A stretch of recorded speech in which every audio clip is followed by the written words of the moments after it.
Bahujan Samaj party के तत्वाधान में रविवार को पिछड़ा वर्ग कार्यकर्ता सम्मेलन का आयोजन किया गया। सम्मेलन में बड़ी संख्या में कार्यकर्ताओं और समर्थकों ने भाग लिया। इस दौरान पिछड़ा वर्ग के अधिकारों, सम्मान और सामाजिक भागीदारी को लेकर संगठन को मजबूत बनाने का आह्वान किया गया।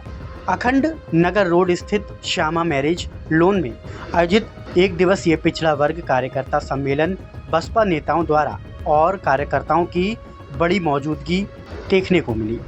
कार्यक्रम की शुरुआत बहुजन समाज के महापुरुषों के चित्रों पर माल्यार्पण कर उन्हें श्रद्धांजलि अर्पित करने के साथ हुई। सम्मेलन में वक्ताओं ने कहा कि पिछड़ा वर्ग के अधिकार, सम्मान और सामाजिक भागीदारी सुनिश्चित करने के लिए संगठन को गांव-गांव तक मजबूत करना समय की आवश्यकता है। साथ ही कार्यकर्ताओं ने मिशन 2027 को लेकर सक्रिय भूमिका निभाने का भी आह्वान किया। कार्यक्रम में सामाजिक न्याय, समानता और बहुजन एकता के संदेश को जन जन तक पहुंचाने पर जोर दिया गया। नेताओं ने कहा कि संगठन समाज ही मजबूत समाज की पहचान है और कार्यकर्ताओं की ताकत ही पार्टी की सबसे बड़ी शक्ति है। महासम्मेलन का समापन बहुजन हिताय बहुजन सुखाय के संदेश और संगठन को और अधिक मजबूत बनाने के लिए संकल्प के साथ हुआ। देखिए, बहुजन समाज पार्टी की राष्ट्रीय अध्यक्ष माननीय बहन जी के निर्देश पर 2007 के तर्ज पर ओबीसी समाज, पिछड़ा समाज, सामाजिक भाईचारा संगठन बना है। आज उसी संगठन की बैठक हो रही थी, जिसमें माननीय बहन जी के द्वारा किए गए कार्यों को हम सभी ओबीसी समाज के लोगों को बताने समझाने का काम किया गया था।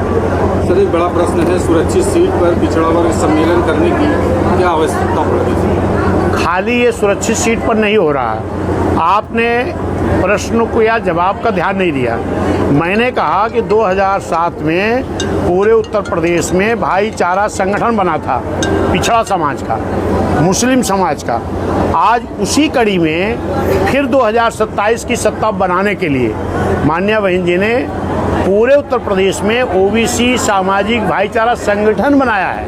वो संगठन खाली एससी सीट सुल्तानपुर कादीपुर में नहीं कर रही है, पूरे प्रदेश में ये बैठकें हमारी चल रही हैं और ये ओबीसी समाज के लोगों की बैठक है, जिसमें बहन जी के द्वारा किए गए ओबीसी कार्यों को बताने का काम हम लोगों ने किया है। सीट पर आपको 3 बार विधायक इस बार इस सीट पर कादीपुर की विधानसभा सीट पर 3 बार के आपके विधायक। ये कादीपुर बहुजन समाज पार्टी की थी और है और आगे रहेगी। अच्छा, ये बताइए, आज राहुल गांधी ने चंदा चोरी पर मोदी को चिट्ठी उन्होंने कहा कि अब तो बोलिए इसको आपकी बजट को कैसे? देखिए, चोरी चाहे तोहरे घरे हुए चाहे हमारे घरे हुए, ये तो भगवान के घरे हो ही गए। अगर भगवान घर नहीं बचत बात, ये सरकार क्या करती है, ये क्या आप ध्यान दें। देखिए, आज छोटा सा बैठक थी, बैठक आज हुई है। हाँ, नंदेश्वर चौहान की गिरफ्तारी के जरिए कैसे? देखिए, बहुजन समाज पार्टी के बढ़ते हुए जनाधार से सरकार को घबराहट हो रही है, मुझे तो यही लगता है। वरना हमने एक बैनर देखो, कार्यकर्ता बैठक किया है और इस बैठक में हमारे जो जिला संयोजक ओबीसी समाज के हैं, इनको जो है हाउस अरेस्ट कर लिया गया। और फिर मैं कप्तान साहब को लगातार फोन मिलाता रहा, पीआरओ साहब तो उठाते रहे, बिजी हैं। एक प्रदेश अध्यक्ष आपके कप्तान से नहीं बात कर सकता, ये दुखद बात है। फिर मुझे डीआईजी साहब से बात करनी पड़ी। फिर डीआईजी साहब ने बताया कि ऐसा कोई मामला नहीं। हमने कहा फिर भाई हमारे चौहान जी को छोड़ा जाए, मीटिंग में आए। फिर दोबारा पीआरओ को हमने मिलाया, फिर पीआरओ ने कहा मैडम जी बिजी हैं। फिर उन्होंने कहा थोड़ी देर बाद फ़ोन करके कि उनको रिहा कर दिया गया है। जवाहर यूनिवर्सिटी गिराने का बीजेपी को सपा और कांग्रेस मिलकर चुनाव लड़ना चाह रही है। ये पहले भी मिलके लड़े हैं, अकेले नहीं। एक आदमी क्वेश्चन पूरा होने दो भाई, कैसे बात करते हो। ये इन्होंने अभी 24 के चुनाव में एक तरफ 38 दल इकट्ठा किए गए थे, एनडीए, और इंडिया 28 दल इकट्ठा किया था।